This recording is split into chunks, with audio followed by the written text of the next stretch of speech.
ஜல்லிக்கட்டு நடத்த முயன்றதாக இந்து மக்கள் கட்சியின் மாநில பொதுச் செயலாளர் ராம ரவிக்குமார் கைது செய்யப்பட்டுள்ளார். இதுகுறித்த கூடுதல் தகவல்களை திண்டுக்கல் செய்தியாளர் மணிகண்டனிடம் கேட்கலாம். மணிகண்டன், இந்து மக்கள் கட்சியின் மாநில செயலாளர் ராம ரவிக்குமார் கைது செய்யப்பட காரணம் என்ன? ஜல்லிக்கட்டு நடத்த நீதிமன்றம் தலைவரித்த நிலையில மதுரை மாவட்டத்தில் தொடர்ந்து மக்கள் போராட்டம் நடைபெற்று வருகிறது. இந்நிலையில இந்து மக்கள் கட்சியின் மாநில பொதுச் செயலர் ராம ரவிக்குமார் ஏற்கனவே மதுரை மாவட்டத்தில் தடையை மீறி நாங்கள் ஜல்லிக்கட்டு நடத்துவோம் என்று அறிவித்திருந்தார். இந்த அடிப்படையில் நேற்று இரவு முதல் பழனியில் உள்ள கோவில் அறநிலையத்துறைக்கு சொந்தமான தங்கும் விடுதியில் தங்கியிருக்காரு.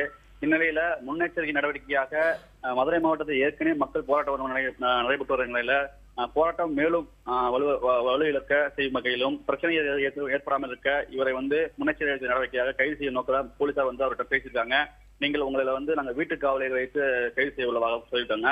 ஆனால் மாநில பொதுச்செயலர் ராம ரவிக்குமார் நான் மக்களோட சேர்ந்து நான் போராட்டத்துக்கு சென்றுதான் நாங்கள் ஜல்லிக்கட்டு போட்டியை நடத்திதான் தீர்வேன் என்று சொல்லியுள்ளார். இதனையடுத்து மதுரைக்கு இன்று காலை தனது காரில் ராம ரவிக்குமார் சென்ற போது போலீசார் அவரை தடுத்து நிறுத்தி அவரை கைது செய்துள்ளனர். மும்தாஜ். மணிகண்டன், தற்போது அவர் மீது வழக்கு ஏதேனும் பதிவு செய்யப்பட்டிருக்கா? இவங்க எப்போது விடுவிக்கப்படுவார்? அதன் தகவல் இருக்கா? லத்திகா, தற்போது இவரை பழனி நகர் காவல் நிலையத்துக்கு அழைத்து சென்றுள்ளனர். தற்போது உயர் அதிகாரிகளுடன் ஆலோசனை நடைபெற்று வருகிறது. இவர் மீது எதுவும் வழக்கு பதிவு செய்யப்படலாமா இல்லை உடனே விடுவிக்கப்படலாமா என்ற கோணத்தில் விசாரிக்கப்பட்டு வருது. தற்போது ராம ரவிக்குமார் கைது செய்யப்பட்டதால் அந்த பகுதியில் இந்து மக்கள் கட்சிகள் காவல் நிலையத்தில் குவிந்து உள்ளனர். லத்திகா.